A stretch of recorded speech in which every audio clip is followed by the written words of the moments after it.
the Antichrist fulfilled another prophecy yesterday. And what happened was 2 days ago, Putin became upset with Turkey being in Syria. And yesterday he sent for the leader of Turkey, Erdogan, and brought him up to Russia. And they met in the Catherine the Great room. You know, all these paintings of Catherine the Great. And again, to most of us, that doesn't seem like a big deal. It's a huge deal to somebody from Turkey because of the Russo-Turkish War from 1768 to 1774. Catherine the Great dealt with the Ottoman territories, destroyed their army, destroyed their navy. And the Turks have never really came back to influence since then. I mean, they were a major power, but Catherine the Great defeated them in such a way they never have risen up. So when Putin brings in Erdogan and brings him and puts him in that particular room and says, you know, you're out of Turkey, or sorry, you're out of Syria, and you can you can monitor the situation in Turkey as long as we're there with you. He embarrassed and humbled Erdogan. Now, what we have here is in Daniel 7, verse 24, that he is going to subdue 3 kings for the Antichrist.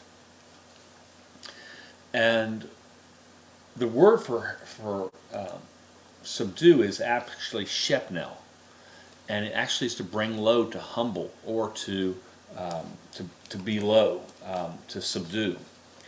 He's already done that with regards to the leader of Syria. He has now done it with Turkey, and it is my particular opinion, and it's only my opinion, that the next one that he would do would be Egypt. Now, I base that on Isaiah 19, realistically like verse 4, and where he hands over the Egyptians to a cruel master. A fierce king will rule over them. That doesn't mean that is the Antichrist. It just, I think there's some other issues that lead me to believe it would be Egypt at that time, and the reason for it is because on our Exodus we have to go to Egypt. And at the time of the first Exodus, Pharaoh was the most powerful entity on earth, and our Creator humbled him. I think the same thing is going to be true, and I think that's where the situation applies. Doesn't mean I'm right. It's just a thought process I have on the third king.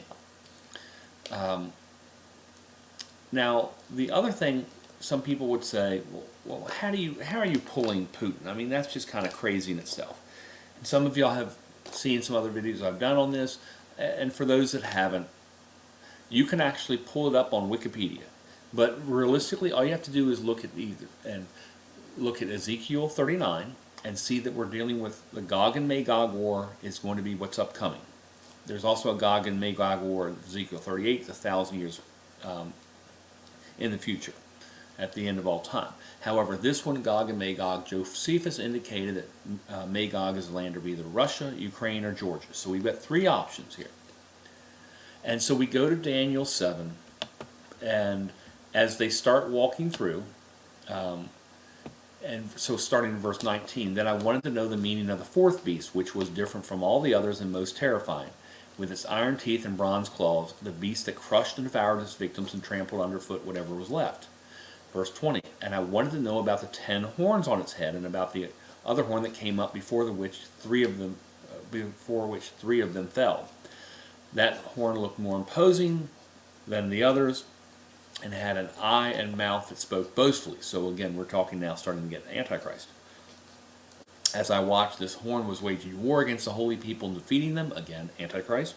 And 22, until the Ancient of Days came and pronounced judgment in favor of the holy people of the Most High, and the time came when they possessed the kingdom, millennial reign. So we know without question this is talking the Antichrist. So this is the explanation in verse 23. He gave me this explanation.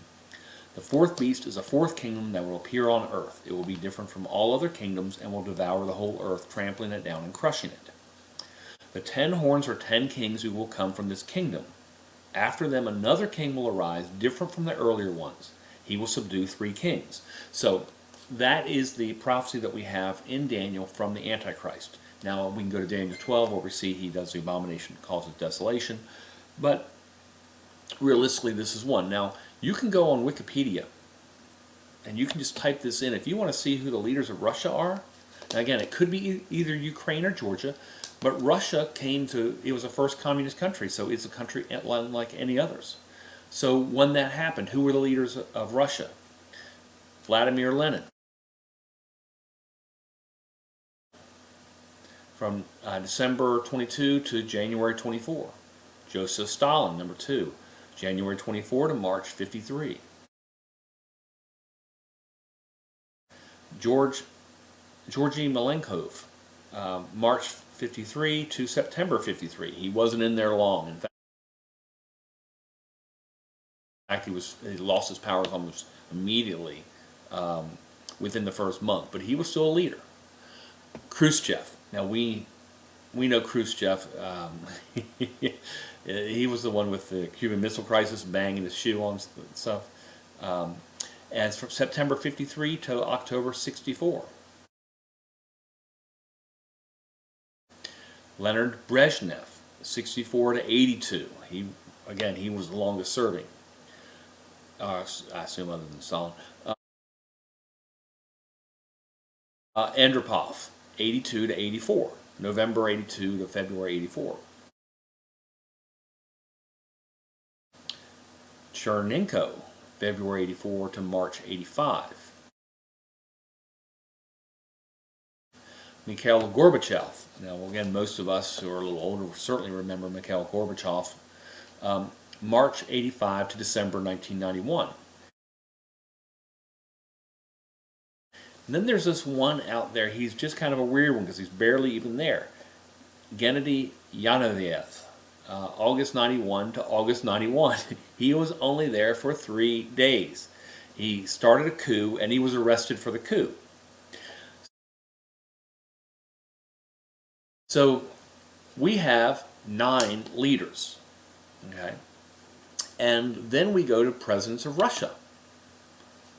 Boris Yeltsin. Number 10. Vladimir Putin, number 11. Now, if you want to try to say, well, the one didn't make it because he just wasn't there long enough to do anything, he was holding the place, Medvedev, which is actually, he's a puppet of Putin, but he was there for, one term. But again, and then Putin is, of course, taking over after him. But it says there were 10 prior, and he is the 11th. And so I think the Creator has counted those 3 days. So it's an interesting thing when you walk through and you can see, wow, we can kind of lock in who the creature or the person who will be possessed by the Antichrist will be. Because the Antichrist comes from the pit.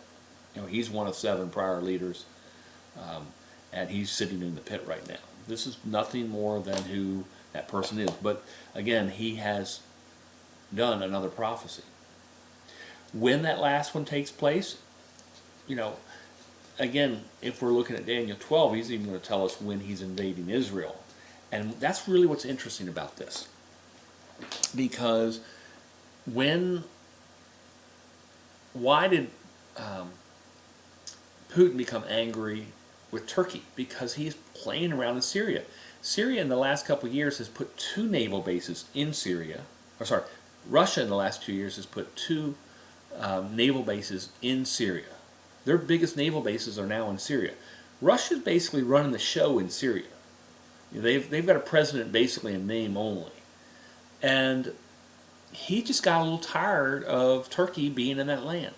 Now, if you will turn on any of the Israel TV stations, whether it's Channel 24 or Channel 7, almost every single day they are bombing Syria. Almost every single day. Now, Putin didn't put up long with Turkey being in Syria, and he just said, that's it, you're out of here. How long is he putting up with Israel bombing Syria? Basically, Israel bombing Russia. And there's a point in time where he's just going to become so incensed. He's not going to play games. He's just going to invade Israel. And I think we see that coming up very soon. So, we can see the emotional reason as to why he's deciding to do this. There's all kinds of these other issues that are going on. But it's an interesting time that we live in. A very interesting time that we live in.